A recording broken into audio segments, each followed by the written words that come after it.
Welcome everyone to a Friday edition of the Watch List. We made it, you guys. We made it 4 entire days. Actually, we've almost made it.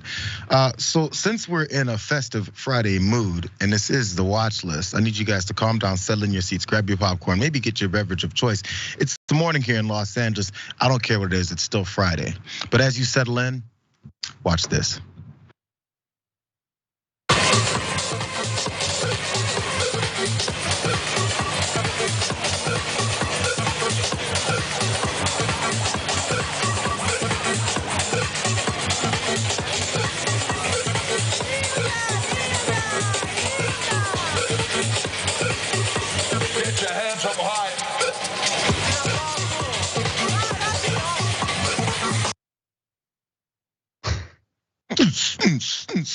That is allegedly George Santos in Brazil in that same outfit. The pictures have been circulating of him in drag, performing in drag, going to multiple events in drag.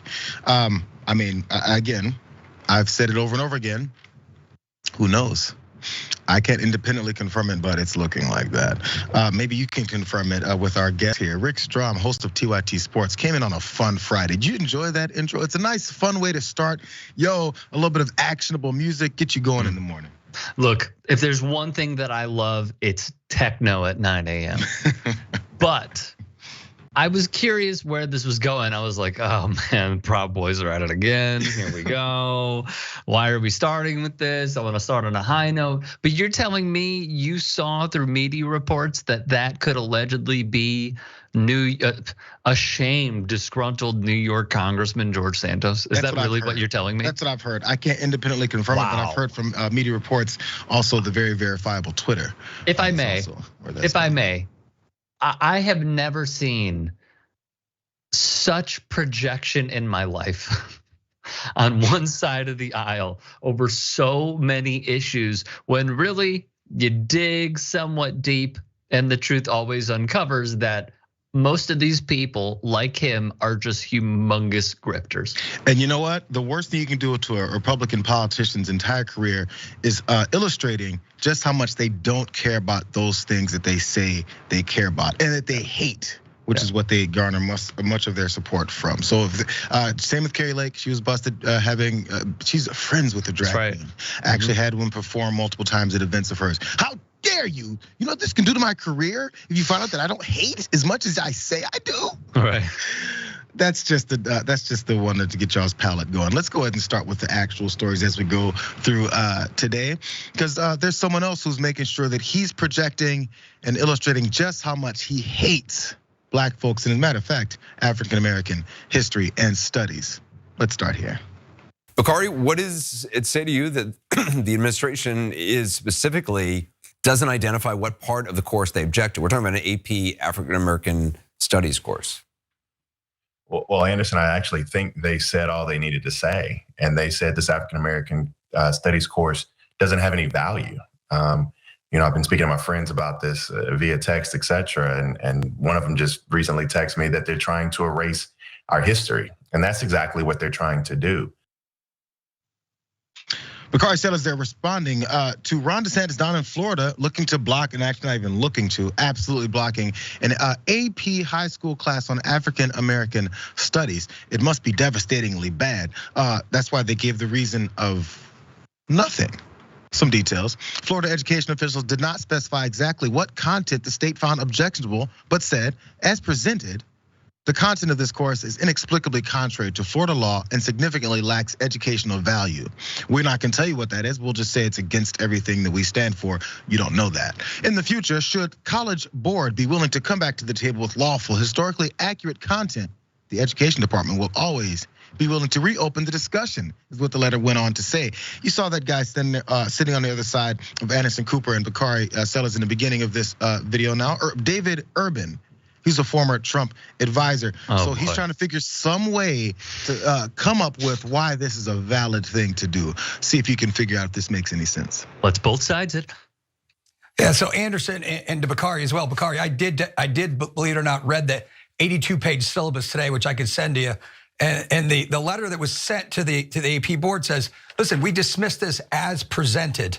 In the future, if the College Board would like to work with us on something that would meet our criteria, we'd be happy to consider it again. And from what I was told, Anderson and Bakari, this was declined because it sought to teach progressive doctrines such as intersectionality and critical race theory, which are violative of April 2022 law the Governor DeSantis sent this anti-woke act. I'm not, I'm simply telling you that I've not delved in and read every chapter of the syllabus, but I glanced through it. It's pretty dense, and I'm telling you what the reason was that the state of Florida, Governor DeSantis said that they believe in education and not indoctrination. Sounds like a bit of carrying of water. I don't really know what I'm talking about. I know there's an 82-page syllabus that I sifted through a little bit here and there and claimed to have. But whatever it is they said must be the case because he's Ron DeSantis, right? That's basically the answer. And that's what they'd expect supporters to think of as well. As a matter of fact, this is what he told supporters as he's on the campaign trail. Ron DeSantis talking about what he's gonna do, and he's doing it. Watch.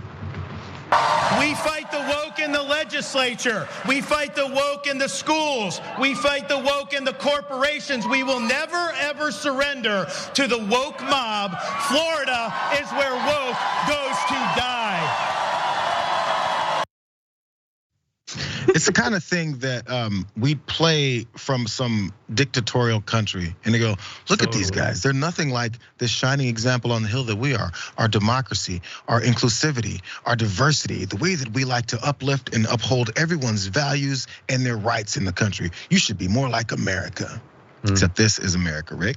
All right, a few points. Number one, what you're seeing on CNN a lot of the times and look, I'm not the biggest fan of him, but like the Brian Stelters of the world and many other respected journalists leaving is because a billionaire named John Malone, who is a hardcore MAGA guy, took over ownership of CNN. So you're gonna be seeing a lot of this now, and we already have, it's already in full motion. To go to the second portion of this piece, which was the video, when I hear woke, all I hear, if we're being very honest about the situation, is not white. And frankly, as someone who screened calls at a sports radio station in Chicago, all I hear is the inner sports radio guy when they call in and saying black. That's all that I hear over and over and over again. Now, just to go through everything that we have heard from Ron DeSantis, and then after that, okay?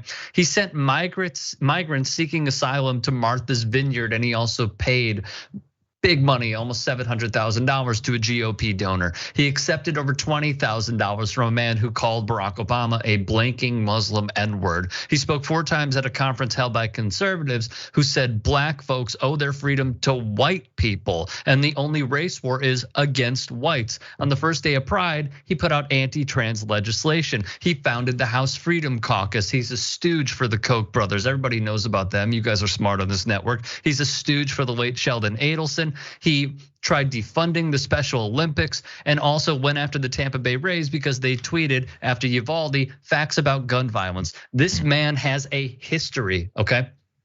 Let me just finish that thought. He defunded the Tampa Bay Rays' initiative to try and put money towards brain cancer research. So if you follow what this guy is doing, what he has done, and what he's trying to do now, it all fits a pattern that is very unfortunately, if we're looking at the grand scheme of things, modern day conservatism. It's always what they have been pushing. It's just they find this motivation to feel like they can do it more and more in like broad open daylight and say, yeah, that's what it is that's happening. The reasons we have behind wanting to ban this class is because it's too black. Just say it, bro. We already know it. The folks that support you know it. It's not like you have to hide it from them. That's who you're appealing to. And the folks that you're against, who cares? You don't care what they think. As a matter of fact, you're coming for them. We see that. You know, let's go back to something really quickly. It's that they always preach like this freedom, right? Like this is a place where freedom is preserved and you have the freedoms to do this and the freedoms to do that. And yet you don't have the freedom to learn about the country's own history. There's a reason they are preserving this. It's because of this white fragility that they do not want their followers and their loyalists to then say, oh, maybe there is a problem, because then that's when the light switches on. They are trying to prevent this, bury this, cease this from existing as long and as powerfully as they can, because if they continue to do that, these people will continue to stand by their side. Absolutely. If you're ignorant, you can stick with the ignorant and the hate. If you learn something, you'll go, wait a second, we can't do that because I'm against that. If you don't know what you're against, then why would you even be pushing this same BS? Let's jump to this next story, Rick. I don't know, man. This has been going on a little bit this week, but it's reached a little bit of a back and forth, and many players are now involved. And boy, do I love a good conservative fight. Let's go here.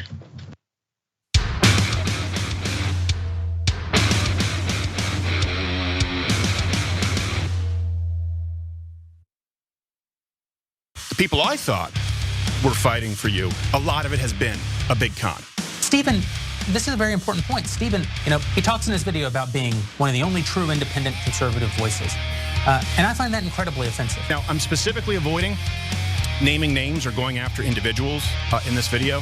But he's not exactly a self-made man. That's not true. Don't sign these contracts. Oh, it's the fight that's happening all week. Steven Crowder, Jeremy Boring, CEO of the Daily Wire, and of course, Steven Crowder, talk show host. They were gonna collab, but now things have hit kind of a wall. So as you guys have heard, I'm sure people have been following this. Crowder this week has been talking about the big con and big tech. They're both in bed. Con and tech, and it's a disgusting situation. Matter of fact, it's a contract situation that he has discussed over. Let's see him talk about that a little bit more. Big tech is in bed with big con.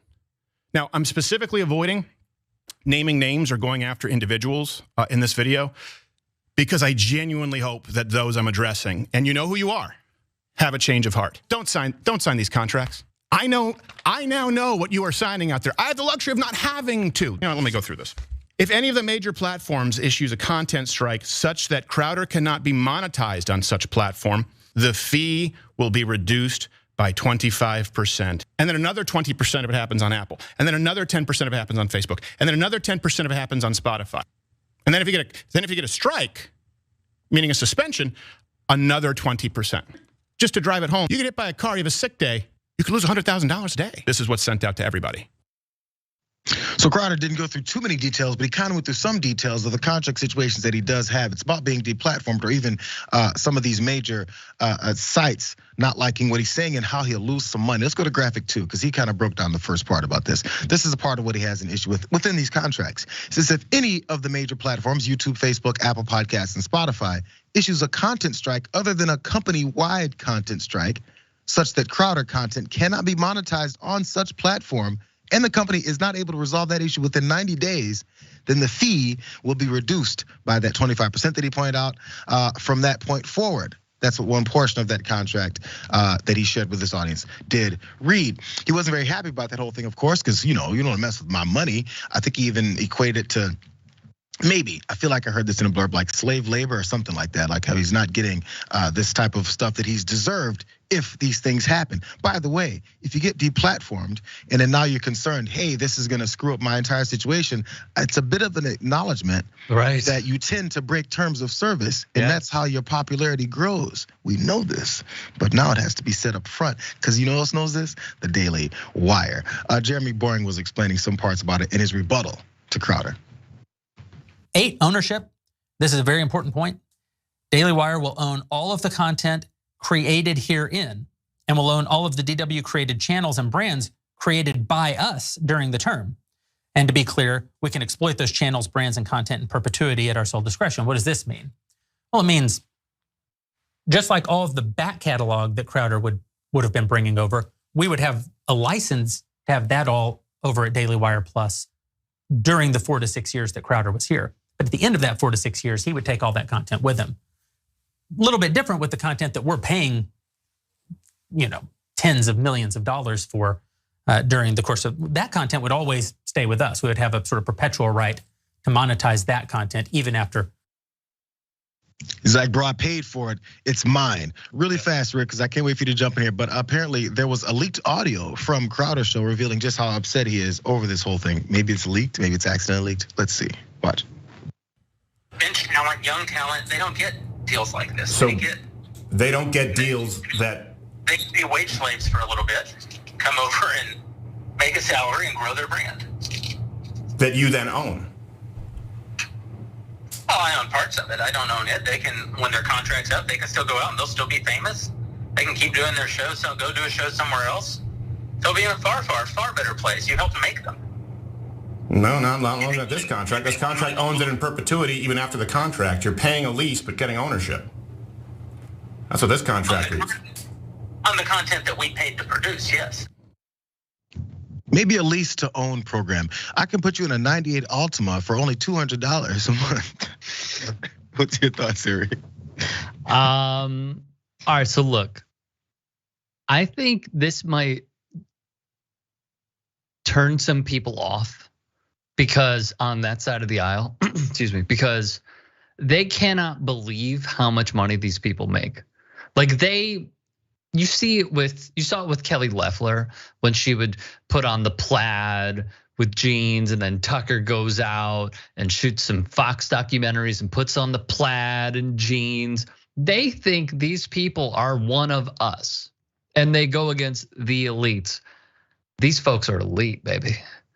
He got 4 years, $50 million, a contract offer that could have been extended to $75 million.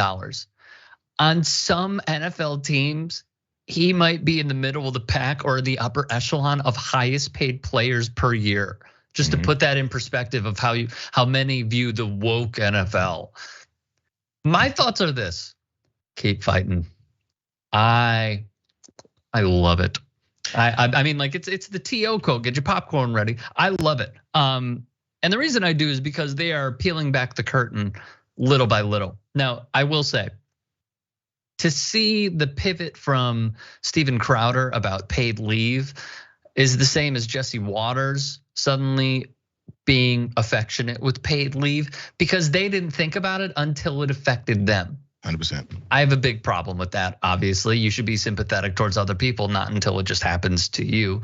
But then I found it interesting how in one of those videos, Crowder talked about name image and likeness. But then I go back to how he said this is a slave contract, which like, bro, you are out of this world insane to think that.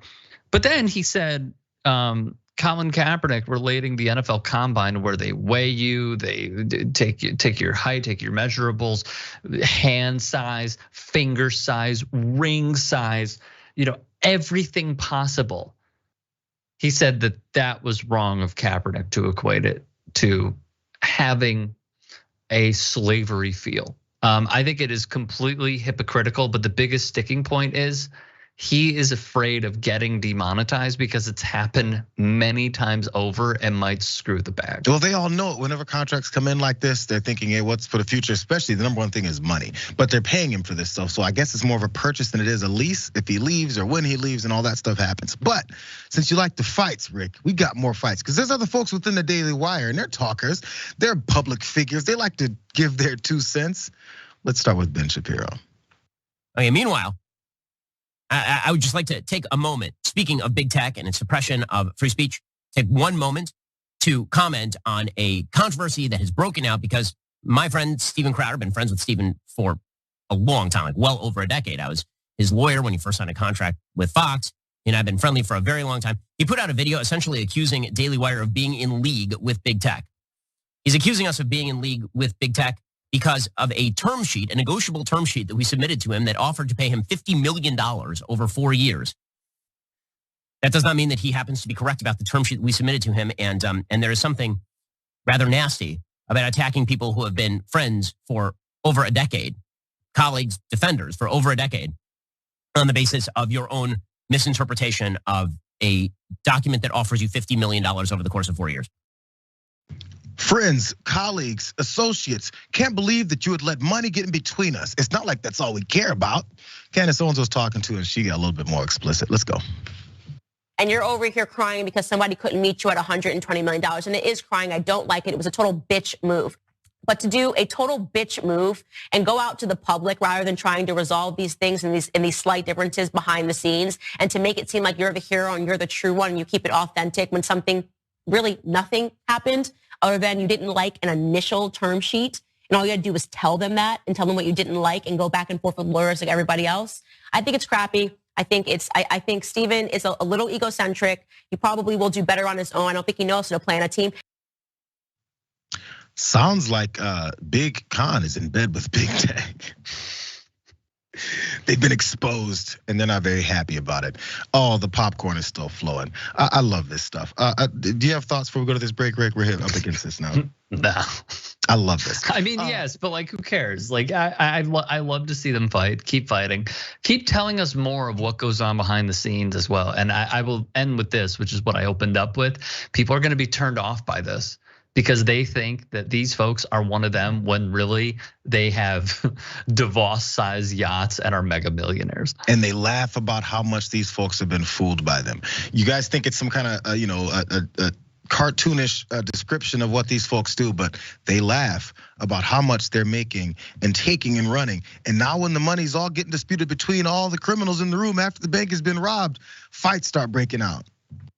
It's an age-old adage. Let's go to this first break, you guys. I want to see some of your comments, but also when we come back, there was a prison break that happened in Missouri, my old home state, and it's amazing how they allowed this to go down. But also back to more celebrity news.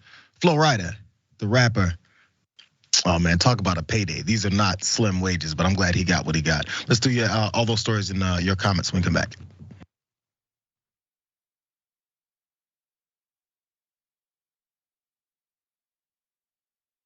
Welcome to Indisputable.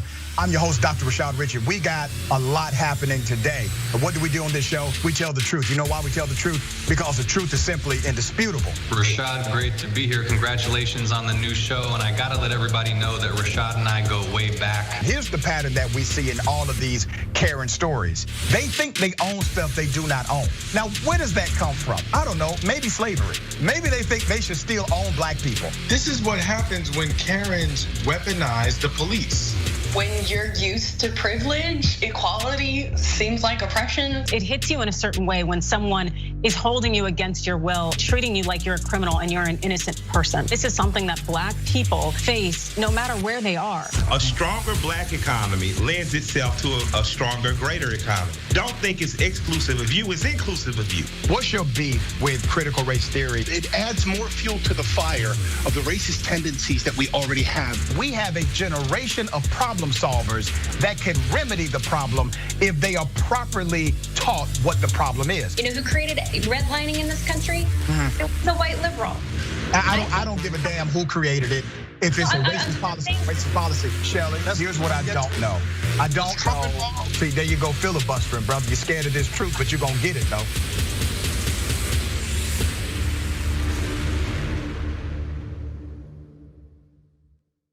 Climate is changing fundamentally, extremely, and non-linearly. It's becoming worse now. It's not when the levees burst that is the problem. It's in the anticipation of that. So I hope every human being is safe. And by human beings, I do not include multinational corporations, especially the ones that started climate change in the first place. What we're currently doing right now in cutting emissions is clearly not enough. There will be ramifications to what Trump is doing. I don't want people to suffer, but I feel like there's gonna be a lot of suffering because we have an imbecile as our leader.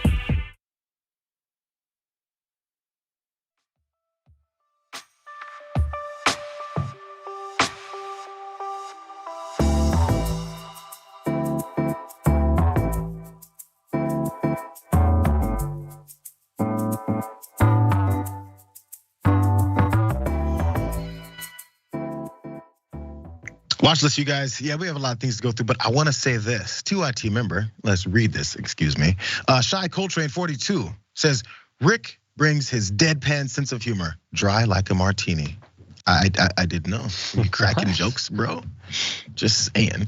Over on Twitch, Surfer Tim 850 says it's critical thinking the GOP doesn't want to teach. Yeah, it's from critical race theory to critical theory to thinking to acknowledgement to learning to school to writing, any of that stuff. Just listen. Lastly, over on YouTube, Gary Cooper says slavery.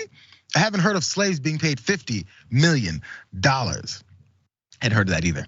Let's hear what's going on here, though. Actually, let's watch this that was going on in Missouri. Prison break. Let's go.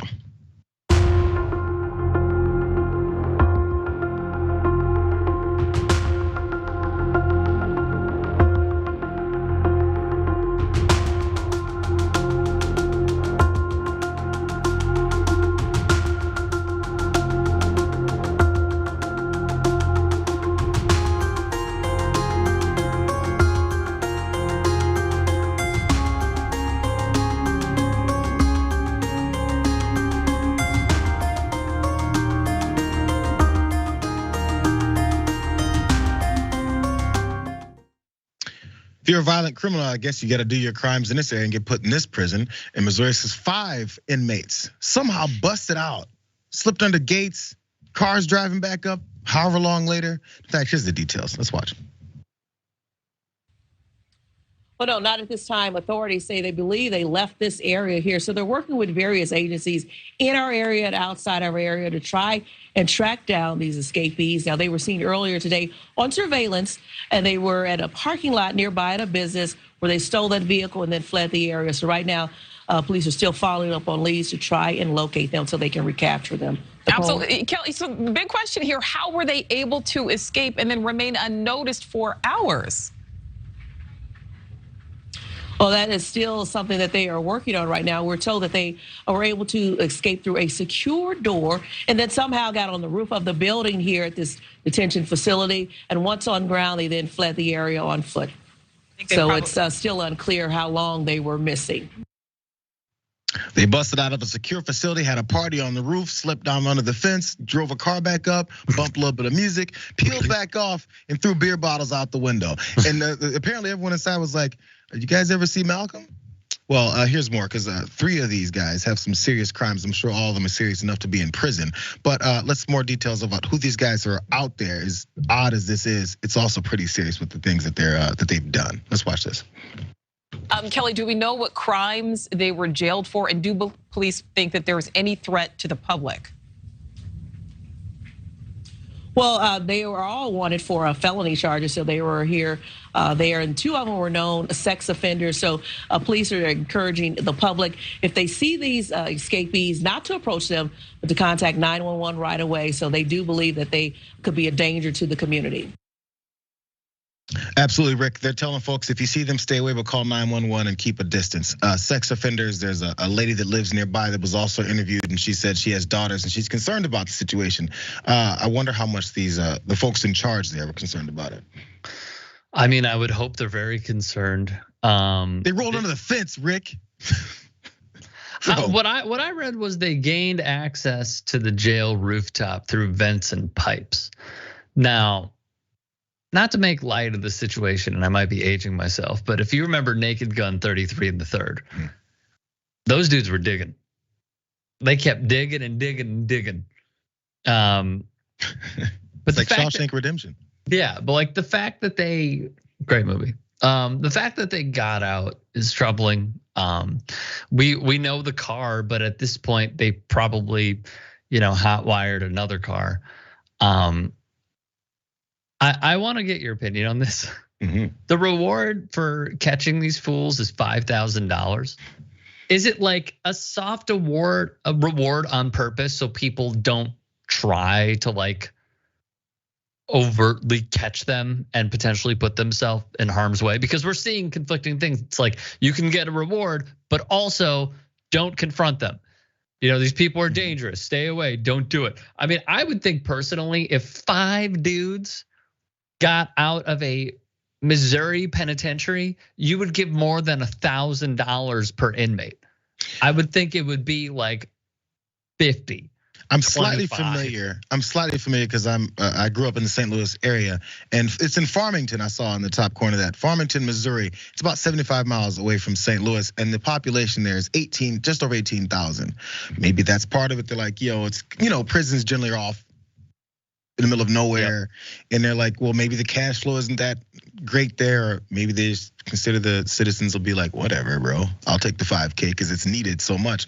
And maybe you start low with the negotiations. It's not like a Steven Crowder Daily Wire type of negotiation. So they're going that low, but it sucks and it's crazy that these folks are running around now and they're still searching for them. This is from over the weekend, I believe they busted out, and so even that aspect of this is being handled the same way that I guess the containment of these folks was being handled, which is junior level league. I'm just really glad that, in order to prevent crime and catch the criminals, that we continue supplying a blank check to police departments across the country. It's fantastic. It's worked fabulously. It has. This wasn't a blank check, but I do want to talk about this. Flo Rida has got a serious check. It's got a lot of zeros on it. Let's watch this. This was a long journey, but we prevailed. From the start, I only wanted what I worked for. Nothing more, nothing less. I just want to say God is good in Jesus' name.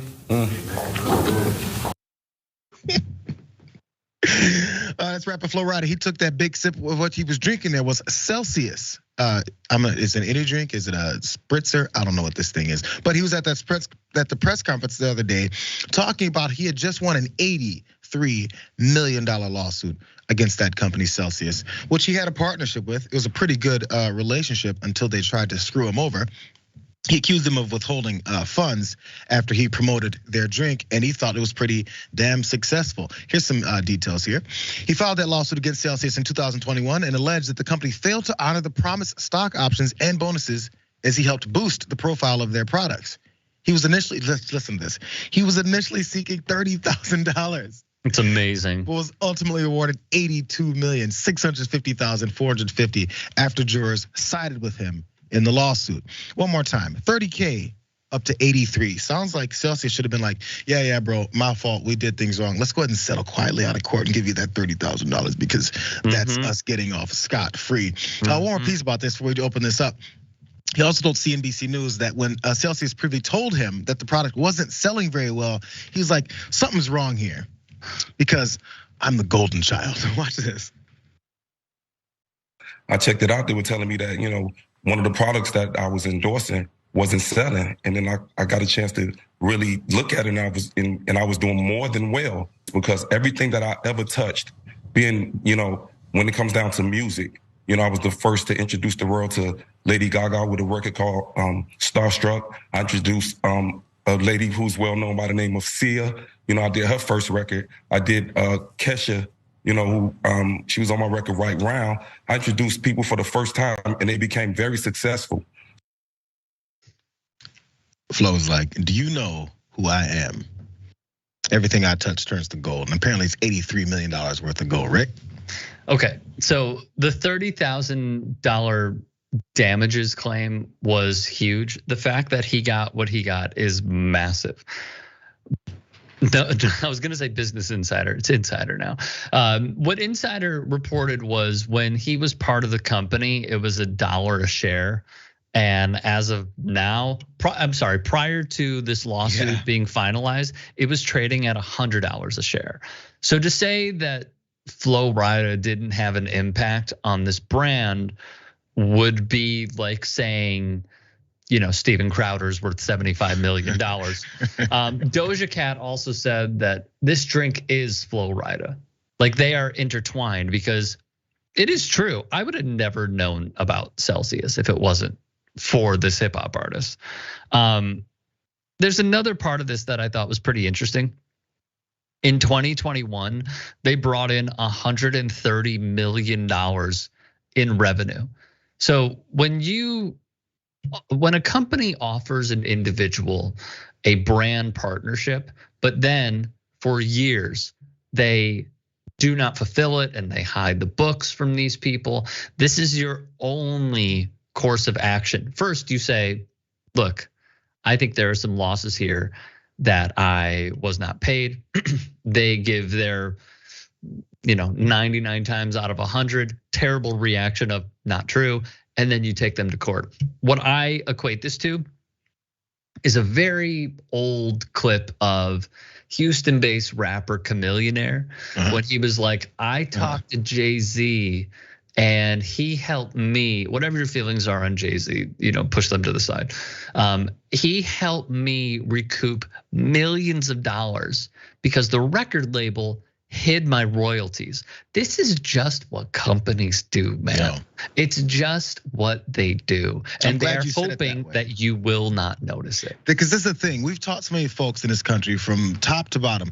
We're a capitalist society, what a great economy we go through. But capitalism in this country, I guess maybe in other places too, the whole point is, I guess, to gain some success and then screw over your business partners. Hoard the money as much as possible. I made $130 million. Therefore, I need to find a way to not fulfill my responsibilities in my agreements. Isn't that bad business? Yes, somehow of course. We've told everyone that's good business and you should strive to be the biggest piece of garbage that you can in business. Well, in order to attain that level of success from a company perspective, unless there are corruption-free companies out there, which there are a few here and there. That's the way of the land in the world of capitalism, baby. So much so going to take advantage of the workers, take advantage of people. It is all about taking advantage and squeezing pennies and not paying people their worth, even if you are contractually bound to it in order to make the most profit in the end. Let's talk about one of those workers that I guess he's being screwed, but he kind of agreed to it here. But he found himself in a very, very, very dangerous and bad situation here. Let's go to here. Amazon driver. He's just trying to have an easy day, but it turned pretty bad. Let's watch. So delivering to this customer's house, and I just fell into a septic tank. I don't know if they were digging it or what, but I walked by it and the ground came out underneath me. I'm like 6 feet down, and I tried using these roots around me to get out, and it just pulled more dirt on top of me. So I just called dispatch. Hopefully they're gonna get the cops or the fire department here, because I definitely don't want to try to climb out on my own again, because like I said, the walls are kind of caving in on me. A little bit scary. Very scary situation there for Amazon driver Charles Singalo. Excuse me, I screwed up your name. He had an extremely crappy day when he found himself in this sinkhole amongst feces and urine, I think he ended up explaining. He tried to climb out, things went wrong. He continued talking about it after he decided to go live before anyone could find him. Let's watch more. So, update, fire department's coming. I am standing in knee-deep sludge, piss, and shit, pretty sure. The rabbit fell in here somewhere, and I am not digging for it, so the rabbit's gone. And again, I tried to pull on these vines to get out, and the ground just kind of pulls big chunks of dirt in, and I really do not want to die in somebody's fucking, whatever you call these things. I can't even think right now. Hopefully they don't make me finish my route. I still got like 100 stops left, but you never know. Anyway, fire department's on their way. Can't imagine the smell that's going on through there. But also, you see, he was concerned about, I'm about to finish my route. That's what he's thinking about when his life is potentially in danger. How about that route that he had to finish? Let's go for more. All right, so I'm assuming people are gonna want an update on this one. Maybe they will, maybe they won't. But if you were wondering, the famous thing we always ask on the subreddit, but can you finish your route? Well, unfortunately, the answer for me was yes. I guess I'm too nice, but they sent someone to take 50 packages off of me, so that's cool. This is what I have left. I had about 100 stops left when I fell in the hole. I went home, took a quick shower, left my clothes in the backyard because they were covered with human feces and urine and all that good stuff. And by the way, the fire department showed up, the police showed up, an ambulance showed up, and a helicopter showed up, all for me. So that was mighty nice of them. Ended up dropping a ladder down there and getting me out. The fire chief told me that was a dangerous situation I was in, and I probably didn't realize how dangerous it was because when he got there, he said, "Don't move." Don't move. I guess that's the point when he realized how much danger he was in. Last one, Rick, because he pointed out those clothes, and that's what threw me off. First of all, he went the rest of that route. Bro, they took half of it off of him, but it's time to go home and chill and maybe get some kind of, recoup myself for the next day, which should be in a week. But still, he's worried about his clothes. He's worried about all these things, and it really indicates just how much his life is like third or fourth thing he has to worry about. Let's watch what he had to think about his clothes, which should have been burnt. Thankfully, I made it out alive, back home with my family, because that situation could have been way worse, as many of you know. Here's the clothes I was wearing that day. I still haven't decided what to do with them. There's some of the rocks and sediment that fell into my hood while I was down there. But yeah, I'll probably end up throwing them away, but we'll see. I might leave them there for a couple more days. I guess to each their own. Jesus. I know. All right, incredibly scary. Glad he made it out safe. We have discussed how Amazon drivers are mistreated many times over, and formerly of the network, who is apparently shadow banned on Twitter, Ken Klippenstein, reported for when he was working at The Intercept, I think he's still there, that these drivers would pee in bottles in order to reach their quota. We have also seen plenty of documentaries on the Amazon warehouses and how if you were to take a bathroom break, you would get written up if it happens a few times.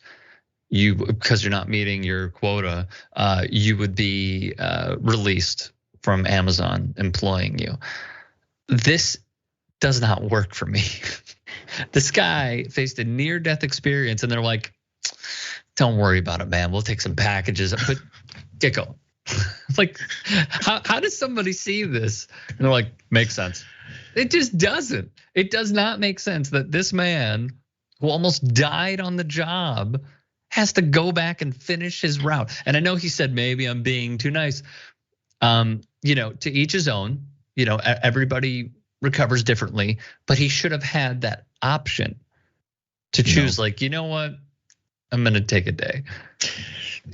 As his supervisor, I mean, these are small things.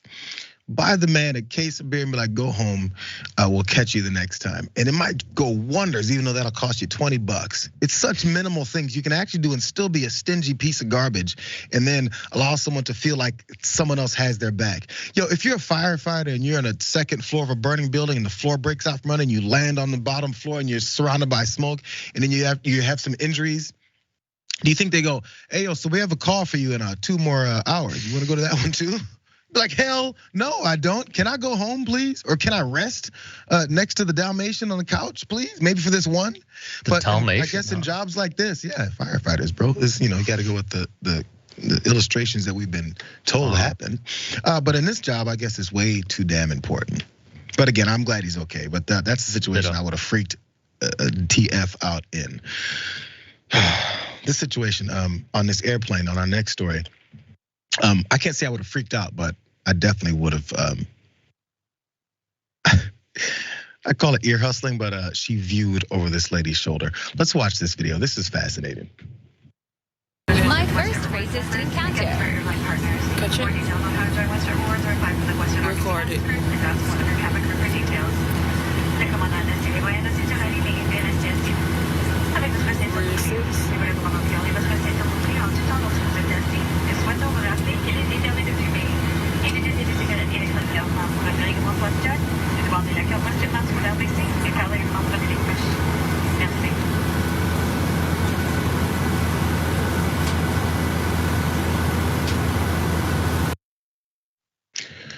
Two black women settled into their seats on a WestJet flight headed to Canada, I believe they said.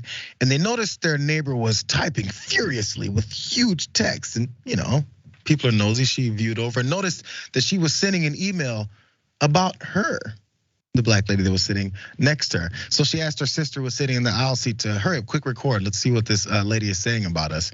And the message continued. Watch more. Take the seatbelt sign off. Oh my God. If they don't take the seatbelt sign off. No. Don't even try to record her face yet. Wait till she get up.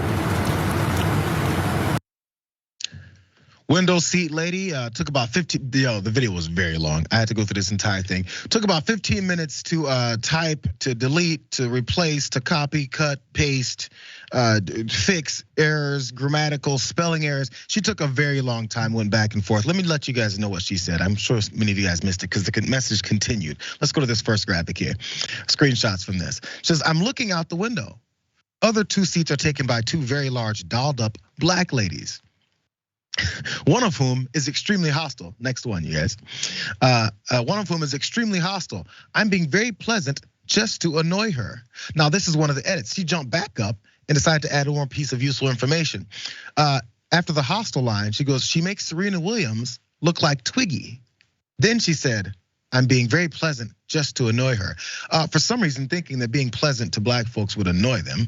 I guess that goes into your thought process. But more, she continued on. She goes, if I need to use the washroom, I'm going to pretend I'm really crippled and ask a steward to help me, as it continues on to the last one, find another seat. So she's gonna pretend that she's this old, decrepit lady who can't move, and she's stuck between these two very hostile, angry, large black women. They're dolled up though, so at least they look good.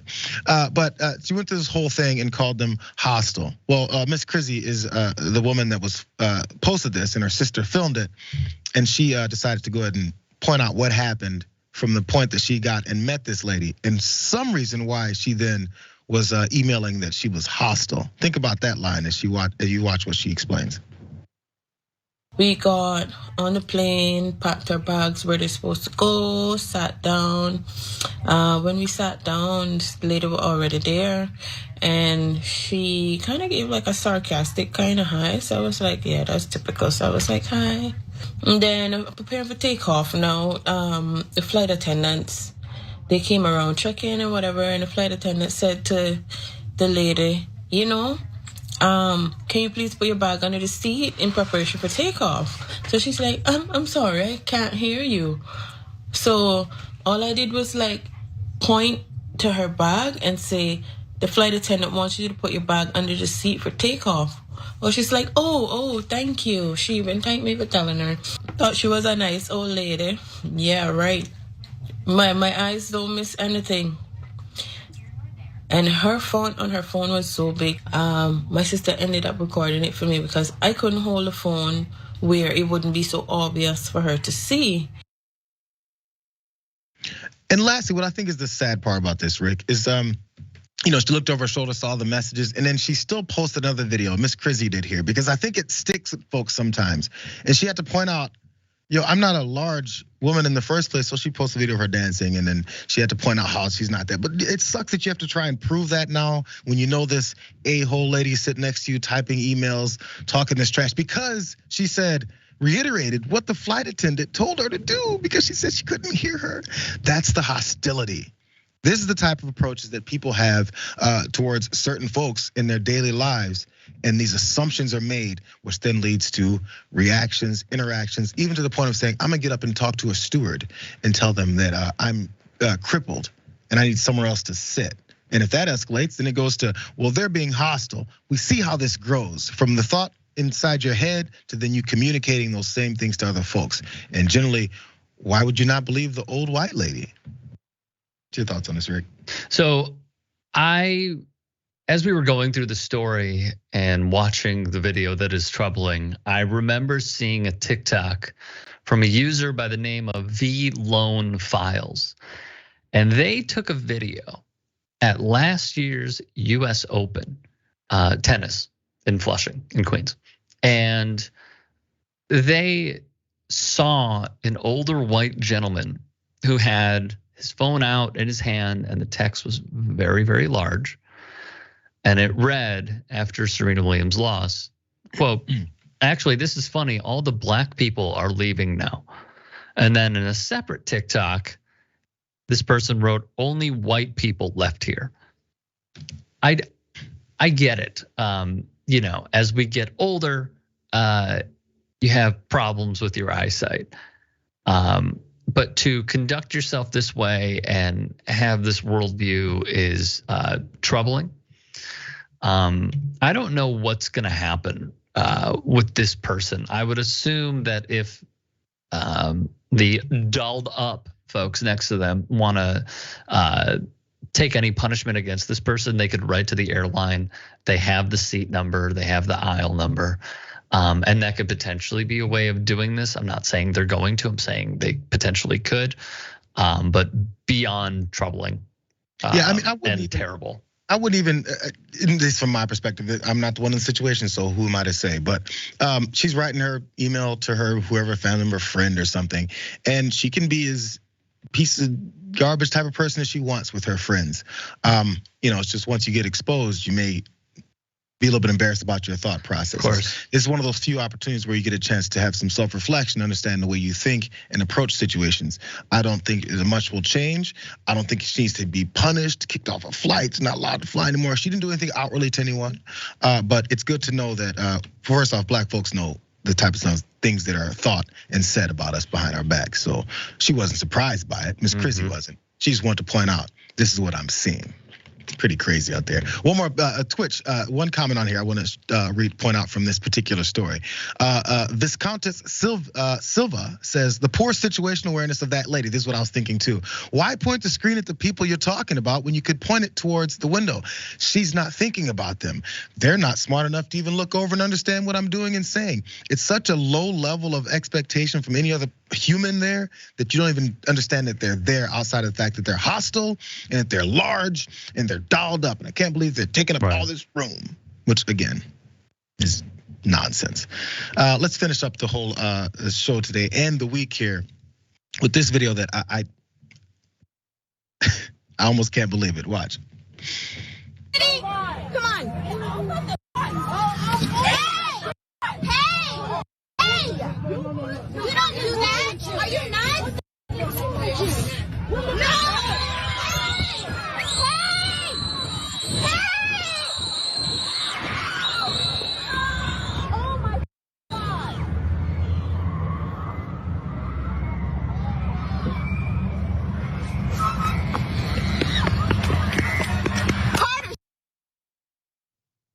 Insane situation down in Texas as you see parents fighting, slapping this bus driver who then decided to go and take off with a bus full of children in an angry fit. After the altercation went down, quickly found herself at a red light. And then more stuff went down really fast before we get to more things went down because it got worse. Authorities are investigating this after Paulding County School District bus driver and parents got into a dispute at this stop. It's according to Dallas Police Department. An all-good elementary school bus was being driven by a substitute driver on Wednesday when the issue occurred. That's according to district officials. The district said several students typically got dropped off at Old Harris Road and Jimmy Lee Smith Parkway. The drop-off process broke down as the substitute driver was trying to manage the release of younger students. This backed up the process, and according to a statement from the district, the situation soon escalated as parents waited at the stop for their students. This got really messy, and there's multiple reasons and positions why this happened. But let's watch first the mayhem that then followed. Watch.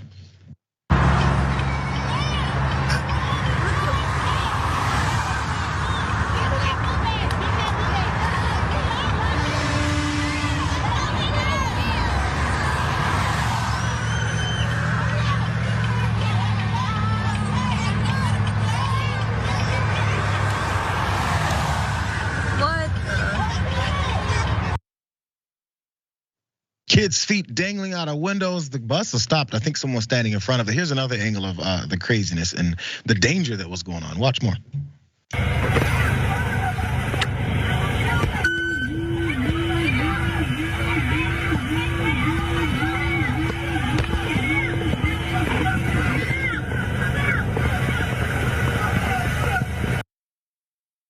Now, this small point is where some of the problems I think started. But then the way you handle it is where everything broke down.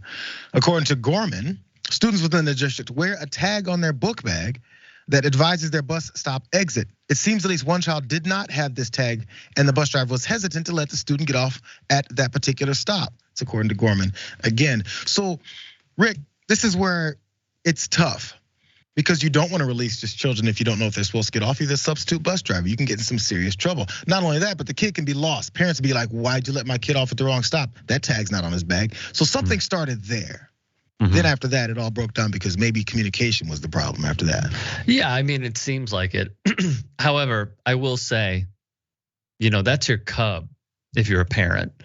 So whenever you see distress, especially when your child, your son, daughter, what have you, is younger, you go into fight or flight mode.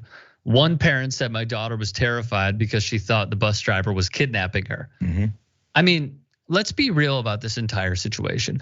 If that were you, there was a disagreement, a bus driver, a substitute bus driver who you are not familiar with, and you don't see every day, decides to close the door on you with your child in the bus, I would have to think I would do the same thing in that situation. So I understand from the parents' perspective. It seems like a lot of people that have read about this story have like mixed reviews of like, oh, I understand where the bus driver is coming from because she was assaulted. Oh, I understand where the parent is coming from because their kids were on the bus. I get it, but one thing that shouldn't happen is you take off with someone else's child.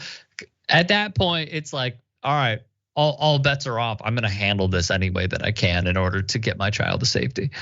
Because if you think about the rage that's probably coming from that takeoff, what's happening next? And then make that left turn, and who's she running into? Which way is she driving this huge bus down the street, by the way? Again, if some kid is missing their tag, I understand that. I would hope that that's the whole point about it. She's probably was told before she went on, make sure that these kids are getting off at this, and that stop, because you're just a substitute driver. So I understand the worry and concern, but next thing I wonder is, what did she say to the parents that were like, whether or not, I mean, there's a way to figure this out. You can maybe talk to the kid. It's your mom, right? I don't know, maybe that's not good enough. But I mean, this got much, much worse. So they're investigating, all this is gonna go down. This lady's probably never gonna drive for the all good bus, elementary school probably bus. Not. And they should change their name too. Anyways, thank you for being here on the show today, Rick. Good to see you, brother. Enjoy your weekend. You as well. I want you guys to enjoy your weekend as well. I'm glad you guys joined us here. Up next, we got John Adderall with the Damage Report to wrap up his week as well. Go check him out. We'll see you guys on a fabulous Monday.